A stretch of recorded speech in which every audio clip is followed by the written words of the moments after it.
I hope that's not the last bit of applause that I get, but we gather at this conference, of course, to discuss security, and normally we mean threats to our external security. I see many great military leaders gathered here today.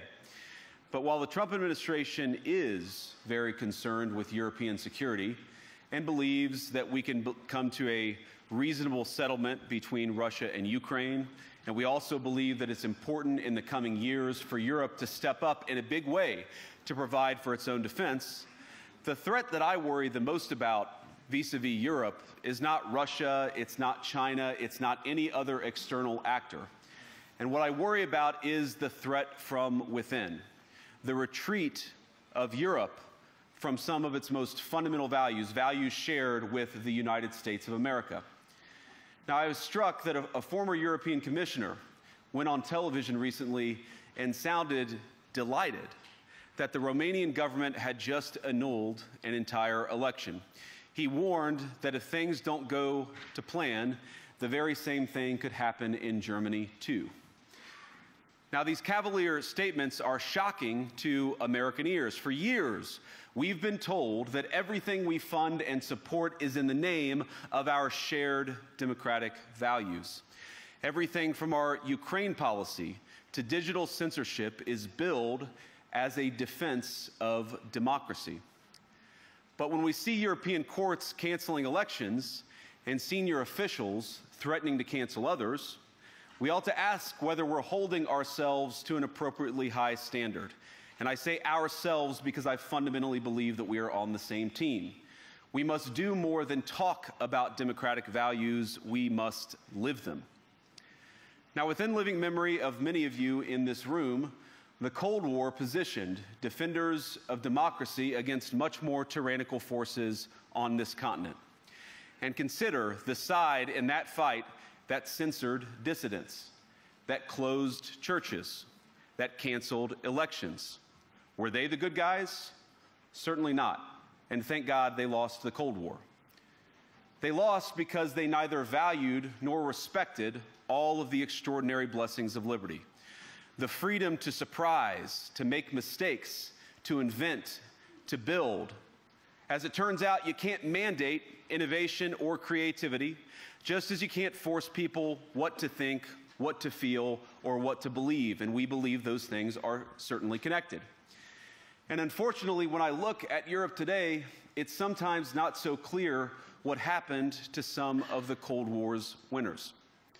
I look to Brussels, where EU commissars warn citizens that they intend to shut down social media during times of civil unrest the moment they spot what they've judged to be, quote, hateful content. Or to this very country, where police have carried out raids against citizens suspected of posting anti-feminist comments online as part of, quote, combating misogyny on the internet, a day of action.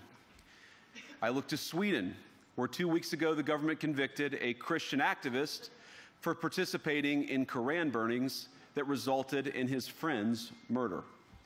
And as the judge in his case chillingly noted, Sweden's laws to supposedly protect free expression do not, in fact, grant, and I'm quoting, a free pass to do or say anything without risking offending the group that holds that belief. And perhaps most concerningly, I look to our very dear friends, the United Kingdom, where the backslide away from conscience rights has placed the basic liberties of religious Britons in particular in the crosshairs.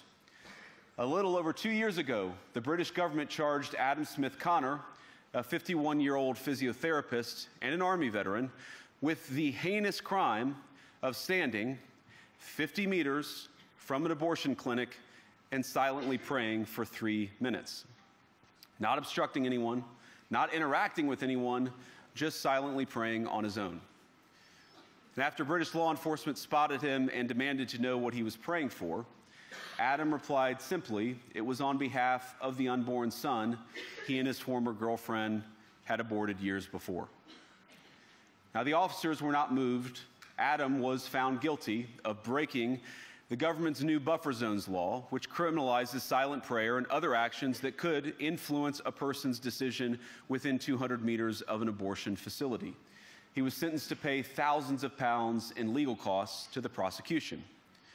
Now, I wish I could say that this was a fluke, a one-off crazy example of a badly written law being enacted against a single person. But no, this last October, just a few months ago, the Scottish government began distributing letters to citizens whose houses lay within so-called safe access zones, warning them that even private prayer within their own homes may amount to breaking the law.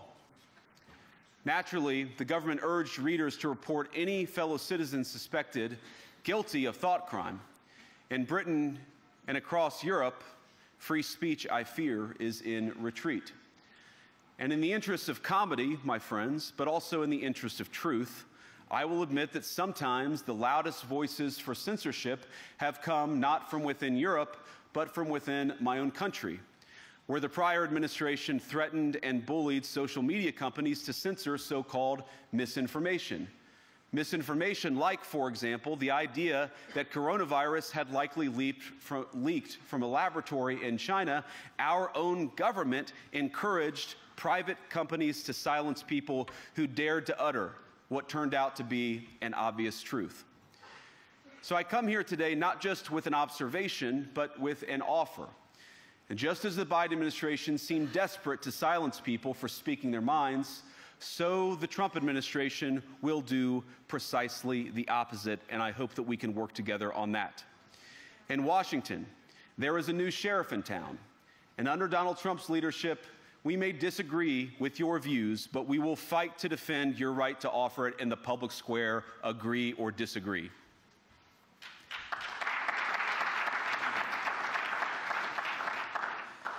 Now, we're at the point, of course, that the situation has gotten so bad that this December, Romania straight up canceled the results of a presidential election based on the flimsy suspicions of an intelligence agency and enormous pressure from its continental neighbors. Now, as I understand it, the argument was that Russian disinformation had infected the Romanian elections. But I'd ask my European friends to have some perspective. You can believe it's wrong for Russia to buy social media advertisements to influence your elections. We certainly do. You can condemn it on the world stage even. But if your democracy can be destroyed with a few $100,000 of digital advertising from a foreign country, then it wasn't very strong to begin with.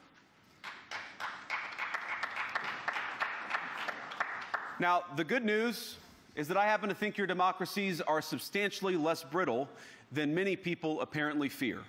And I really do believe that allowing our citizens to speak their mind will make them stronger still. Which, of course, brings us back to Munich, where the organizers of this very conference have banned lawmakers representing populist parties on both the left and the right from participating in these conversations. Now, again, we don't have to agree with everything or anything that people say. But when people represent, when political leaders represent an important constituency, it is incumbent upon us to at least participate in dialogue with them. Now, to many of us on the other side of the Atlantic, it looks more and more like old entrenched interests hiding behind ugly Soviet-era words like misinformation and disinformation, who simply don't like the idea that somebody with an alternative viewpoint might express a different opinion or, God forbid, vote a different way or, even worse, win an election. Now, this is a security conference, and I'm sure you all came here prepared to talk about how exactly you intend to increase defense spending over the next few years in line with some new target. And that's great, because as President Trump has made abundantly clear, he believes that our European friends must play a bigger role in the future of this continent. We don't think, you hear this term, burden sharing, but we think it's an important part of being in a shared alliance together that the Europeans step up while America focuses on areas of the world that are in great danger. But let me also ask you, how will you even begin to think through the kinds of budgeting questions if we don't know what it is that we're defending in the first place? I've heard a lot already in my conversations, and I've had many, many great conversations with many people gathered here in this room. I've heard a lot about what you need to defend yourselves from, and of course that's important. But what has seemed a little bit less clear to me, and certainly I think to many of the citizens of Europe, is what exactly it is that you're defending yourselves for. What is the positive vision that animates this shared security compact that we all believe is so important?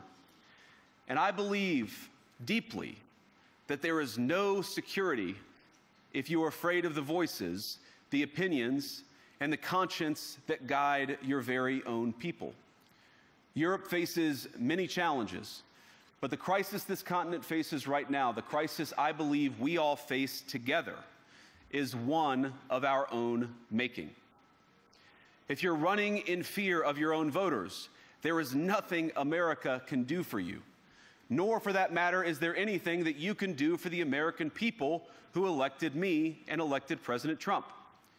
You need democratic mandates to accomplish anything of value in the coming years. Have we learned nothing that thin mandates produce unstable results? But there is so much of value that can be accomplished with the kind of democratic mandate that I think will come from being more responsive to the voices of your citizens. If you're going to enjoy competitive economies, if you're going to enjoy affordable energy and secure supply chains, then you need mandates to govern, because you have to make difficult choices to enjoy all of these things. And of course, we know that very well in America. You cannot win a democratic mandate by censoring your opponents or putting them in jail, whether that's the leader of the opposition, a humble Christian praying in her own home, or a journalist trying to report the news.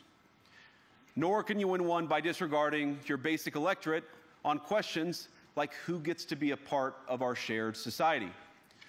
And of all the pressing challenges that the nations represented here face, I believe there is nothing more urgent than mass migration.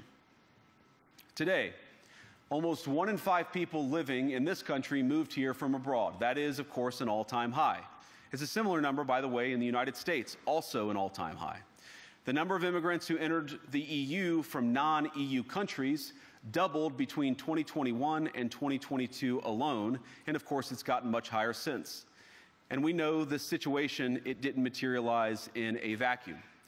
It's the result of a series of conscious decisions made by politicians all over the continent and others across the world over the span of a decade.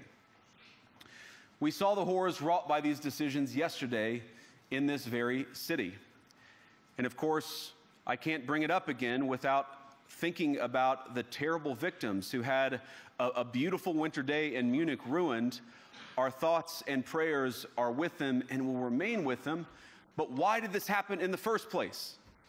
It's a terrible story, but it's one we've heard way too many times in Europe and unfortunately too many times in the United States as well. An asylum seeker, often a young man in his mid-20s, already known to police, rams a car into a crowd and shatters a community. How many times must we suffer these appalling setbacks before we change course and take our shared civilization in a new direction? No voter on this continent went to the ballot box to open the floodgates to millions of unvetted immigrants. But you know what they did vote for? In England, they voted for Brexit, and agree or disagree, they voted for it. And more all over Europe, they're voting for political leaders who promise to put an end to out-of-control migration. Now, I happen to agree with a lot of these concerns, but you don't have to agree with me. I just think that people care about their homes, they care about their dreams, they care about their safety and their capacity to provide for themselves and their children. And they're smart. I think this is one of the most important things I've learned in my brief time in politics. Contrary to what you might hear a couple mountains over in Davos, the citizens of all of our nations don't generally think of themselves as educated animals or as interchangeable cogs of a global economy. And it's hardly surprising that they don't want to be shuffled about or relentlessly ignored by their leaders.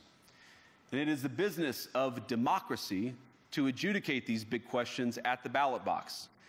I believe that dismissing people, dismissing their concerns, or worse yet, shutting down media, shutting down elections, or shutting people out of the political process protects nothing.